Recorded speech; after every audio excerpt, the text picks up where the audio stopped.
Hey guys, me again with another YouTube video.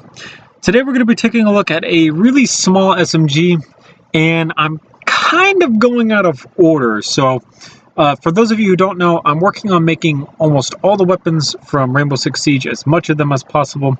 I'm currently on the GIGN operators from Rainbow Six Siege, but I had inspiration one day and I really wanted to make something that was more straightforward. I could really knock out of the park within a couple hours, really. And I decided I would build the SMG-12. This is actually what we started with originally. This is only half of the gun. This one I kind of deferred from my original building styles in that I built half of the gun specifically on this side and then later built the other half. So you can kind of see that this is an empty shell. There's only one side of this actually done, and then later on down the line I did the other half. So if we go backwards in videos here, you can see the other half of the gun done now, along with the handguard and integral suppressor on the weapon itself, because it is an integral suppressor inside the SMG-12.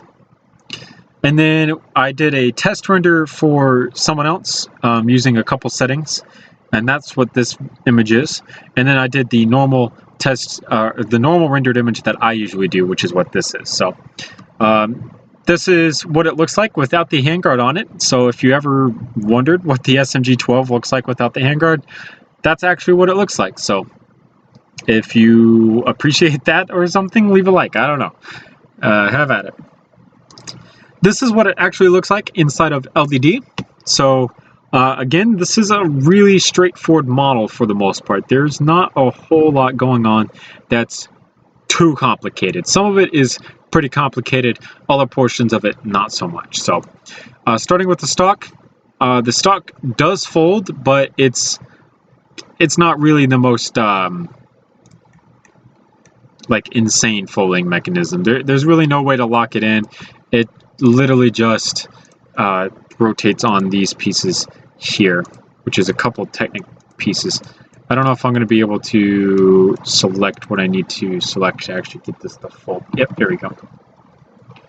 So as you can see, you can get it to fold all the way up, just like so. Not too bad, pretty simple stuff. I guess in the folded position, it might also double as a foregrip up front. It's kind of weird, but could be. Like I said, there's no real way to lock this in place. It's just kind of hanging here, so that's that. It's also super unrealistic how you get this to drop down. The way that I did this is there's actually a tube in here that you can bend. I bent it down to where I wanted it to bend, and then basically locked it into place using these pieces up here. So yeah, there's no real way that I could think of to actually get that to work in real life. 3-stud wide rail system up top, pretty basic. Iron sights, nothing too fancy or anything. Shell ejection port over here. This is an open bolt gun, so the actual charging handle and this, what you see over here, is actually separate from this. So you can pull this back and it will leave the bolt open. No big deal.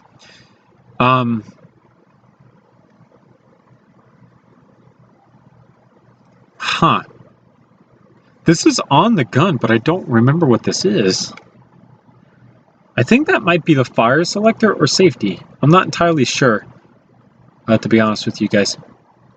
I watched a couple reviews of the in real life version of this gun, and I don't remember what this is, but it's on the gun. So I did include it. It is ambidextrous using a lightsaber piece in between here, but I don't remember what this actually does. Trigger, pretty basic, simple stuff. Trigger guard and our pistol grip, all basic stuff. Magazine release down here. It's just not too much going on. Pretty simple stuff. This is a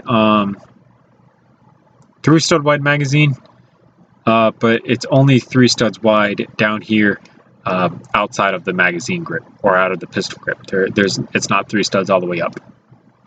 So pretty basic stuff. The most difficult part of the entire gun was literally this area right through here. To get this ridge in here, it involved using hinge pieces and brackets, and yeah, that was pretty difficult, but it's done, so it's in there. This handguard takes direct inspiration from my R4C handguard, also from Rainbow Six Siege. And it is a free float handguard, so as you can see, it's not actually touching the integral suppressor. The integral suppressor is 4 studs wide all the way through. Pretty nice. 3 stud wide rail systems all the way around. Pretty basic stuff. And yeah, that's basically the SMG-12. Not too much to go over. Pretty basic. It is kind of out of the way of my operators from Rainbow Six Siege that I'm currently working on, considering I'm working on right now the French operators. But the cool thing is also a part of Warden's loadout, and I do have the Mossberg 590 built. I do have an MPX also built, so then all I would have to do is build his pistol, and I would have a full Warden loadout. So that's kind of a bonus as well. So that's pretty cool. So thank you guys so much for watching. Remember to comment and subscribe for more videos similar to this one. If you guys want to see my posts and a whole bunch of other talented LEGO builders posts, don't be afraid to check out my different usernames Discord. There are a lot of people on there who are actually probably better than me that you guys get to see.